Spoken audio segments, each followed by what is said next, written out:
Hello everybody, I hope all of you are doing good. I am Deepika from Learno Hub, एक ऐसा free learning platform जहां पर आप पढ़ सकते हैं physics, chemistry, maths, biology and SST absolutely for free only at learnohub.com।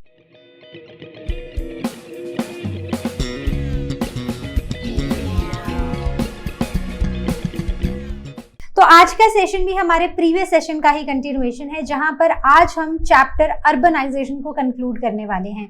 तो हमने पढ़ा है अर्बनाइजेशन, हमने पढ़ा है अर्बनाइजेशन के कॉजेस, अर्बनाइजेशन के इम्पैक्ट्स और साथ ही साथ हमारी सैटेलाइट सिटीज।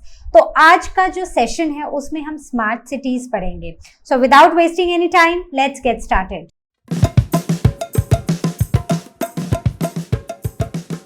तो स्मार्ट सिटीज का कॉन्सेप्ट क्या है और उसका ओरिजिन कैसे हुआ?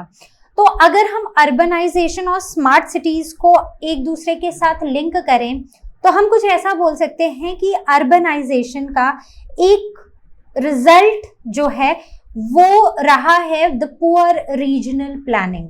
ठीक है, अर्बनाइजेशन क्या है? जब हमारी किसी भी कंट्री की एक मेजर पॉपुलेशन जो है वो अर्बन एरियाज में रहती है तो उस कंट्री को एक अर्बन कंट्री, या फिर बहुत सारे लोग रूरल से अर्बन की तरफ माइग्रेट करते हैं तो उसे अर्बनाइजेशन कहा जाता है। तो यहाँ पर बोला गया क्योंकि there was a poor regional planning, तो अर्बनाइजेशन का जो रिजल्ट है वो है पुअर रीजनल प्लानिंग।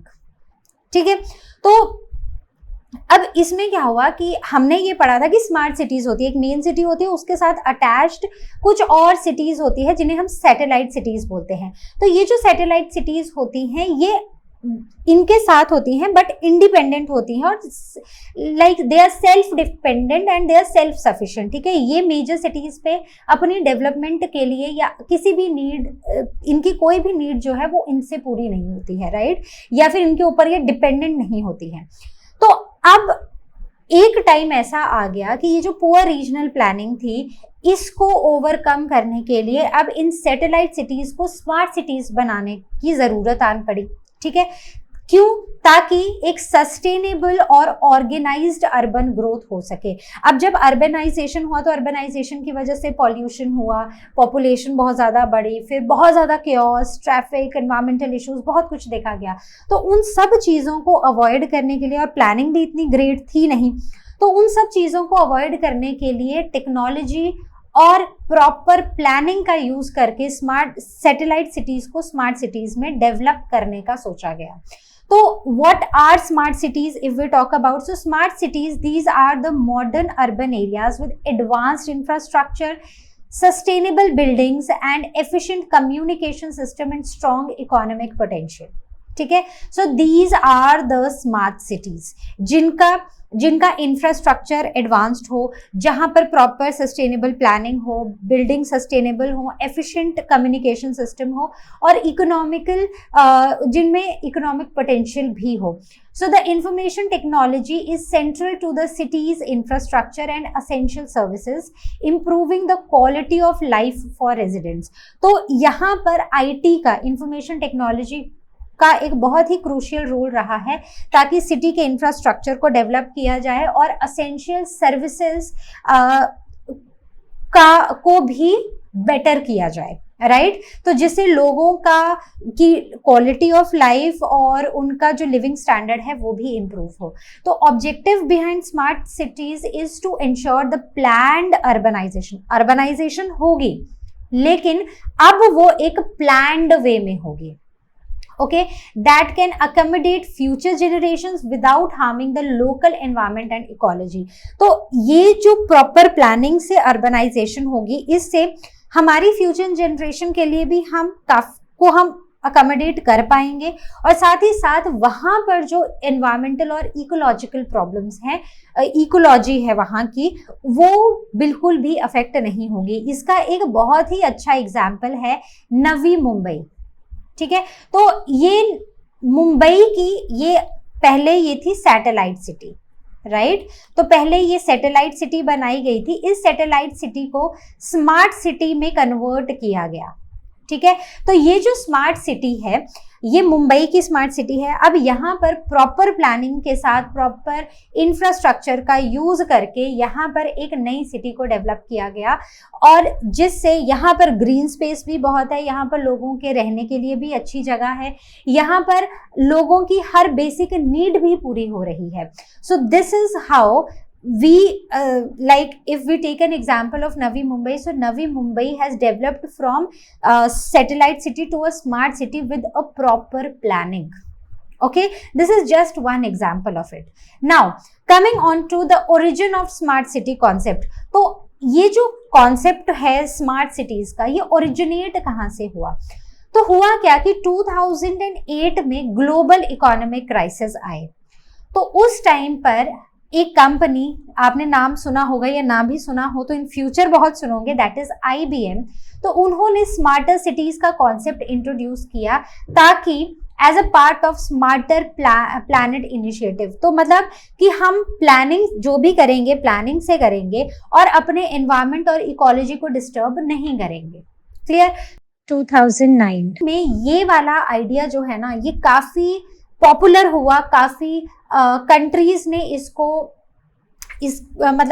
इसको समझा, इसको जाना, और इसने काफी अटेंशन भी गेन की। तो उसके बाद काफी कंट्रीज जैसे कि साउथ कोरिया, UAE और चाइना ने बहुत ही हेविली इस कॉन्सेप्ट के ऊपर, स्मार्ट सिटी कॉन्सेप्ट के ऊपर रिसर्च एंड डेवलपमेंट में हेविली उन्होंने इन्वेस्ट भी किया और काफी सारी रिसर्च भी की गई। Okay, now the global examples of these smart cities is Vienna, Aarhus, then Amsterdam, Cairo, Lyon, then Malta and all these. ठीक है, तो these are the Sangdo, which is international business district near Seoul. So these are the global smart cities if we talk about the examples of smart cities. So ये जो smart cities का concept है, this is basically emerged as a solution to sustainable urban development, और इससे लोगों, हमने IT का use किया, इंफॉर्मेशन टेक्नोलॉजी का यूज करके बेटर इंफ्रास्ट्रक्चर, सस्टेनेबल डेवलपमेंट किया और क्वालिटी ऑफ लाइफ को भी इम्प्रूव किया। Right, so I hope this much is clear. Now coming on to the worldwide smart cities, तो स्मार्ट सिटीज का कॉन्सेप्ट जो है वो हमें पता है कैसे आया। उसके बाद अगर हम वर्ल्ड वाइड स्मार्ट सिटीज को देखें, so London, Paris, Berlin, Amsterdam, Seoul, Tokyo, New York, Boston, then Washington DC and San Francisco. These are the, you can say some of the, or you can say these are the top 10 smart cities in the world,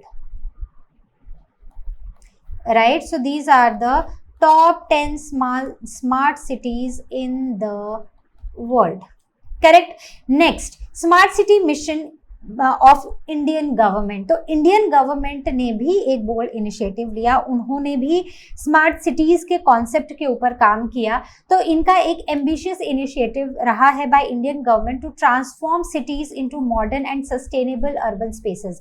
तो जो हमारे country में जो urban spaces हैं उनको modern बनाना और उनको sustainable बनाना Indian government का भी एक मिशन है। So the mission focuses on creating model cities that can be replicated across the country, catalyzing the development of more smart cities in various regions। कि smart city बनाएंगे, एक well planned city बनाएंगे, information technology, sustainable development करेंगे और लोगों को अच्छी quality of life देंगे, और सेम ही मॉडल को हम अपनी कंट्री में बाकी सारी सिटीज में भी रेप्लिकेट करेंगे, ताकि हम ऑल ओवर इंडिया को ही एक तरह से एक स्मार्ट कंट्री बना सकें। करेक्ट? तो स्मार्ट सिटीज होंगी तो हमारा कंट्री भी स्मार्ट हो जाएगा, है ना? Okay, so now coming on to India ने जो काम किया है, ठीक है, उसके मेजर एलिमेंट्स क्या हैं? So core infrastructure elements of smart city, what are these core infrastructure elements of smart city? So first is adequate water supply, जितना पानी चाहिए लोगों के तक पहुंचना चाहिए, एंड ऑल्सो लोगों को वेस्ट भी नहीं करना चाहिए, ठीक है? So ensuring reliable and sustainable water supply to all the residents. Then assured electric supply, तो जो सप्लाई है जो मतलब इलेक्ट्रिसिटी है वो भी कंसिस्टेंट रहनी चाहिए और अनइंटरप्टेड इलेक्ट्रिसिटी मिलनी चाहिए। Then sanitation and waste management, तो क्योंकि पॉपुलेशन बढ़ रही है, वेस्ट बढ़ रहा है, तो उसको जो हमने मतलब वेस्ट को जब हमने डिस्पोज ऑफ करना है तो वो भी सस्टेनेबली होना चाहिए, मतलब ना उससे पॉल्यूशन होना चाहिए, ना उससे हमारी वाटर बॉडीज या फिर लैंड, मतलब कुछ भी कहीं पर भी किसी भी तरह का पॉल्यूशन नहीं होना चाहिए, और वेस्ट अच्छे से मैनेजमेंट वेस्ट की होनी चाहिए, ठीक है, वेस्ट मैनेजमेंट सिस्टम्स होंगे। Now the efficient urban mobility and public transport, तो एक एफिशिएंट ट्रांसपोर्ट सिस्टम बनाना ताकि कंजेशन को बचाया जाए और मोबिलिटी भी इंप्रूव हो, मतलब लंबे लंबे जाम ना लगे और आराम से हम एक जगह से दूसरी जगह तक पहुंच भी सके। देन अफोर्डेबल हाउसेस, लोगों को घर मिले, रहने के लिए मिले, और अफोर्डेबल मतलब इवन जो लो इनकम ग्रुप वाले लोग हैं उनको भी अच्छे घर मिले, रहने के लिए साफ सुथरी जगह मिले और ये सारी फैसिलिटीज मिले। Then robust IT connectivity and digitalization, तो to ensure that there should be a strong digital infrastructure और इंटरनेट कनेक्टिविटी भी हर एक सिटीजन के पास होनी चाहिए। एंड वी नो, जैसे मैं भी आप तक पहुंच पा रही हूँ तो it is all due to internet, right. आप में से कुछ होंगे जो मुझे शायद मेजर सिटीज में बैठ के देख रहे होंगे, कुछ होंगे जो मुझसे पढ़ रहे होंगे कुछ स्मार्ट सिटीज में, राइट, कुछ सैटेलाइट सिटीज में, कुछ होंगे जो विलेजेस में भी, रूरल एरियाज में भी होंगे। तो हर एक सिटीजन को इंटरनेट देना भी एक कोर एलिमेंट रहा है स्मार्ट सिटी कॉन्सेप्ट का, ठीक है।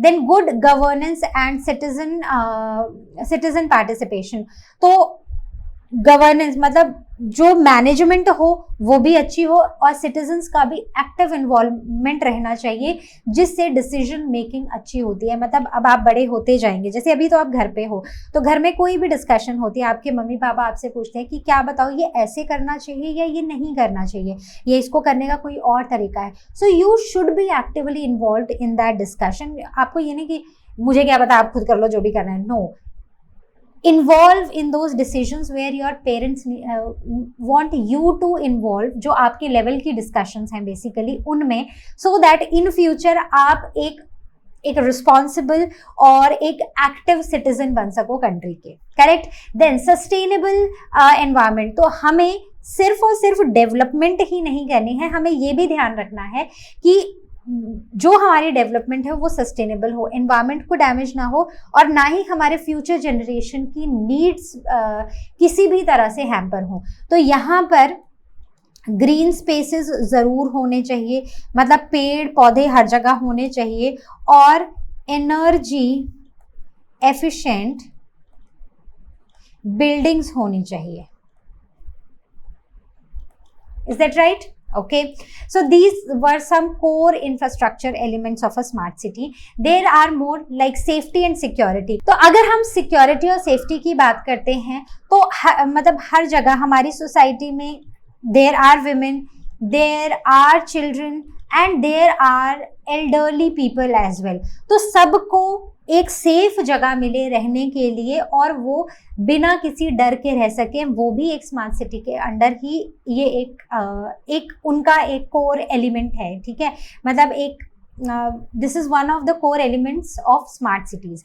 देन हेल्थ एंड एजुकेशन, तो लोगों को अच्छी हेल्थ केयर मिल सके और अच्छी एजुकेशनल सर्विसेज मिल सके, जो वो पढ़ना चाहते हैं, आगे बढ़ना चाहते हैं, तो उनको हर तरह की अपॉर्चुनिटी मिल सके। सो this is also the core element of smart city. तो अब हम ओवरऑल देखें तो स्मार्ट सिटी कॉन्सेप्ट जो है, जो स्मार्ट सिटी मिशन है, वो इम्प्रूव कर रहा है हमारे लिविंग स्टैंडर्ड्स को bye enhancing the infrastructure, better jobs देके, बेटर सिक्योरिटी देके, बेटर एजुकेशन देके, बेटर हेल्थ केयर देके, इवन हमारे एनवायरनमेंट को भी ध्यान में रखते हुए, हमारी फ्यूचर जनरेशन्स को भी ध्यान में रखते हुए हमें एक अच्छा और इम्प्रूव्ड लिविंग स्टैंडर्ड दे रहा है। Correct? So this is the smart city mission by the government of India. Now coming on to the smart cities and the investment opportunities.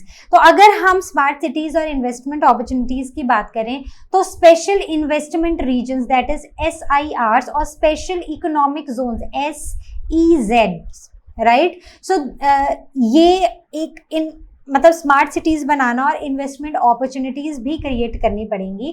So the smart city projects are located in the special investment regions. एक तो special investment regions में आती हैं, और दूसरा यहाँ पर modified regulation और टैक्स बेनिफिट्स भी मिलते हैं, जहाँ पर रिलैक्स्ड रूल्स होते हैं और टैक्स इंसेंटिव्स भी मिलते हैं, so as to attract the foreign investment.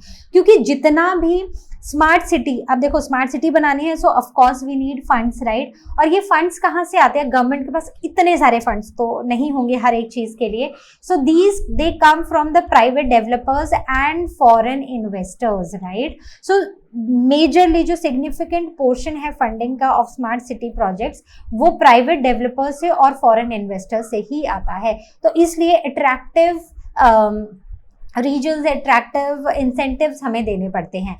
Then attractive investment environment. तो एक गोल है कि हम एक ऐसा इन्वेस्टमेंट फ्रेंडली एनवायरनमेंट क्रिएट करें ताकि वहां पर डेवलपमेंट तो हो ही स्मार्ट सिटीज का और लोग भी आए, right. So if we talk about these special zones, ठीक है, अगर हम इन स्पेशल जोन्स की बात करते हैं तो यहाँ पर अट्रैक्टिव रेगुलेशंस हैं which are essential to bring funding and then the investment by the private companies as well as from the foreign cities to develop the smart cities, ठीक है। तो इसमें बस थोड़ा बहुत ही है कि फंडिंग का कहाँ से आता है और हमें कैसा स्मार्ट सिटीज अगर हमें बनानी है तो हमें इन्वेस्टमेंट फ्रेंडली एनवायरनमेंट भी बनाना पड़ेगा ताकि हम इस स्मार्ट सिटी के कॉन्सेप्ट को बूस्ट कर सके, ताकि ज्यादा से ज्यादा लोग वहां पर आए, जगह लें, वहां पर रहें, ठीक है। तो वो भी पैसे लगाएंगे, तो इट विल बी लाइक कि ज्यादा से ज्यादा लोग वहां पर रह पाएंगे, correct। Now special economic zones or SEZ, right? So special economic zone is designated area in the country with special economic regulations different from other regions। तो ये एक ऐसा रीजन होता है जहां पर इकोनॉमिक रेगुलेशंस अलग होती हैं बाकी रीजन से। इसका मेन ऑब्जेक्टिव है to attract foreign direct investment, that is FDI, and create environment conducive to business growth. मतलब एक ऐसा जोन जहां पर इकोनॉमिक रेगुलेशंस डिफरेंट है, जहां पर बाहर से फंडिंग, इनका गोल क्या है कि बाहर से डायरेक्ट फंडिंग आए, और दूसरा मतलब फॉरेन से डायरेक्ट फंडिंग इन्वेस्टमेंट्स आए, और दूसरा जो एनवायरमेंट है बिजनेस की ग्रोथ के लिए वो भी अच्छी हो। So this is the main objective of special economic zones, right. Then inception in India, तो अगर हम इंडिया की बात करें तो इंडिया में ये जो SEZ जो स्पेशल इकोनॉमिक जोन्स हैं, they were introduced on 1st of April 2000। देखो 1st अप्रैल याद रहेगा, बाय अप्रैल फूल, एंड 2000 जब ये 2000 वाला एरा स्टार्ट हुआ था, ठीक है, मतलब 2000 स्टार्ट हुआ था तब। Now the key goal of SEZ in India is to boost in foreign investment and provide competitive and hassle free environment for export. तो इनका की गोल है ताकि वो फॉरेन इन्वेस्टमेंट को बूस्ट करें, ये तो मेन गोल है, शुरू से यही पढ़ते आ रहे हैं हम, और एक कॉम्पिटिटिव, एक हैसल फ्री एनवायरनमेंट बनाना है एक्सपोर्ट के लिए, right. To promote export and ensure that domestic enterprises and manufacturers can compete globally, ताकि हम चीज़ों को एक्सपोर्ट भी कर सके और जो हमारे डोमेस्टिक एंटरप्राइजेस हैं और डोमेस्टिक मैन्युफैक्चरर्स हैं वो ग्लोबली भी कम्पीट कर सकें। तो ऑल ओवर हमें इन्वेस्टमेंट भी लानी है और अपना एक्सपोर्ट भी करना है और ग्लोबली लोगों के साथ कम्पीट भी करना है, right? Now, what are the benefits of these special economic zones? Offers tech incentives like tax breakers, then easier regulations, infrastructure support to encourage the business and export activities, right? So जो special economic zones है India में वो create किए गए थे to foster the economic growth, ताकि foreign investments आए, exports बढ़ें और लोगों को एक competitive advantage मिले, उनका जो डोमेस्टिक बिजनेस है वो बिजनेस जो है वो ग्लोबली वो ले जा सके और वहाँ पर ग्लोबली लोगों से बाकी जो डेवलपर्स या मैन्युफैक्चरर्स हैं उनके साथ compete कर सके, right now the smart city mission in India, तो जो ये मिशन है ना ये काफी जोरों शोरों पर है इंडिया में भी, और इंडिया में भी काफी सारी जगह पर हम ये मिशन देख रहे हैं, जैसे कि जयपुर, उदयपुर, भोपाल, जबलपुर, बहुत सारी ऐसी सिटीज हैं जहां पर स्मार्ट सिटी मिशन देखा गया है, राइट लेकिन अब मिशन तो हम देख रहे हैं, इसके साथ साथ यहाँ पर बहुत सारे चैलेंजेस भी हैं to develop the smart cities. पहली चीज इज एक्टिव पार्टिसिपेशन। अब कोई भी चीज, अगर हम इंडिया की ग्रोथ की बात करें, इकोनॉमिक ग्रोथ की बात करें, अगर हम अपने घर की ही ग्रोथ की बात करें, अगर हम सब एक्टिवली, अगर दिवाली की सफाइयों की बात करें, तो अगर हम सब पूरे घर में सभी एकदम एक्टिव हो जाएंगे और फिर दिवाली की सफाइयां करने लगेंगे, राइट, तो हम ज्यादा अच्छे से कर पाएंगे, एक इंसान पे बर्डन भी नहीं पड़ेगा और ऐसा नहीं होगा कि हमारे घर का कोई कोना छूट जाएगा। तो इसलिए जब भी हम कोई ऐसा काम कर रहे हैं, कुछ डेवलपमेंट का काम कर रहे हैं, so we need the active participation of residents and entrepreneurs engaging in energy saving and adopting new technologies। तो हमें ऐसे लोग चाहिए जो रेजिडेंट्स हों, ताकि रेजिडेंट्स अपनी एक्टिव पार्टिसिपेशन दिखाएं, एंटरप्रेन्योर्स दिखाएं, और साथ ही साथ एनर्जी सेविंग, मतलब ऐसी एक्टिव पार्टिसिपेशन जिसमें एनर्जी की भी सेविंग हो और हम न्यू टेक्नोलॉजीज को भी अडॉप्ट करें, right. Then energy consumption behaviour, so end users behaviour control a large portion of energy use, making the sustainability difficult to achieve. अगर जो एंड यूजर्स हैं, मतलब ठीक है, जो फाइनली जो स्मार्ट सिटीज में रह रहे हैं, अगर वो इस पूरे कॉन्सेप्ट को ढंग से यूज नहीं करेंगे तो सस्टेनेबिलिटी मेंटेन करना बहुत मुश्किल हो जाएगा। Then long development time, so building a smart city can take years, delaying the progress and benefits. तो हो सकता है कि आज मिशन शुरू किया है कि हम इसको 3 साल में खत्म करेंगे, 3 के बदले अगर ये 13 हो गए तो जितना ये डिले होता जाएगा उतना ही ज्यादा प्रोग्रेस जो है वो रुकेगी और इसके बेनिफिट्स भी लोगों को नहीं मिलेंगे। So these are some of the challenges। Then also the technological integration, implementing and integrating technology into existing infrastructure is challenging। तो जो हमारे पास ऑलरेडी बने, अब देखो सिटीज तो ऑलरेडी बनी हुई हैं, है ना, सैटेलाइट सिटीज हैं, but they are not smart cities. अब अगर हम, क्योंकि अब हमें उन्हीं में चेंजेस लाने हैं, राइट। अब मैं आपको बोलूं कि आप मुझे एक ऐसे लिख के दो, ठीक है, सो से मैंने आपको बोला आप मुझे अर्बनाइजेशन पे एक ऐसे लिख के दो, आपने बोला कि ठीक है, आपने मुझे लिख के दे दिया। अब मैंने आपको आपके फ्रेंड का लिखा हुआ अर्बनाइजेशन का ऐसे दिया और अब मैंने बोला कि इसमें चेंज करके मुझे दो, राइट।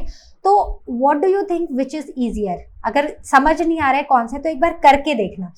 तो अगर हमें कोई चीज शुरू से बनानी है, if we have space, if we have resources, we can easily do it. लेकिन जब एग्जिस्टिंग चीजों में चेंजेस करने होते हैं ना, that is more taxing and that is little challenging to do, right. तो एक चैलेंज ये भी है कि जो हमारे पास ऑलरेडी चीजें हैं, हमें उसमें टेक्नोलॉजी को डाल के उसमें चेंजेस लाने हैं। तो this is also one of the challenge. In total अगर हम इसको कंक्लूड करें, the challenges in developing smart city, तो सबसे पहले है कि we need the active participation of public, ठीक है। अब कुछ करेंगे कुछ नहीं करेंगे, जो यूजर्स हैं वो कैसे किसी चीज को यूज करते हैं वो भी इम्पैक्ट करता है हमारे सस्टेनेबिलिटी को। देन लॉन्ग टाइम, अगर हमारे जो टाइम लाइन्स हैं वो बहुत लंबी हैं तो जो हम बना रहे हैं उसका शायद वो बेनिफिट नहीं रहेगा। कुछ टाइम में टेक्नोलॉजी भी चेंज हो जाएगी और कुछ टाइम में हमारी नीड्स भी चेंज हो जाएंगी, right. Then technological integration into the existing one is a very challenging task. So this was all from our today's session. I hope you understood the concept of smart cities. Special economic zones भी आपको समझ आए होंगे। तो अब आपको क्या करना है, इन्हीं पॉइंट्स को डिस्कस करना है, इन्हीं पॉइंट्स को समझना है, अपने फ्रेंड्स के साथ भी डिस्कस करो। और क्योंकि ऐसे कॉन्सेप्ट, ऐसे टॉपिक्स हैं जो रटने से नहीं आएंगे, डिस्कशन से आएंगे, बात करने से, एक दूसरे को समझाने से आएंगे, राइट। तो इनको डिस्कस करो और इसमें कुछ रटने का या कुछ डरने की बात है ही नहीं, right? So this was all from this chapter urbanisation. I hope you understood it. I hope आपको सब समझ आ गया है। नहीं आया है तो आस्क क्वेश्चन सेक्शन पे पूछना है या फिर लर्नो हब स्वयं में क्लास को बुक करना है। So I will see you next time with the next video. Till then you all take care and as you all know Learno Hub मतलब फ्री है पर बेस्ट है।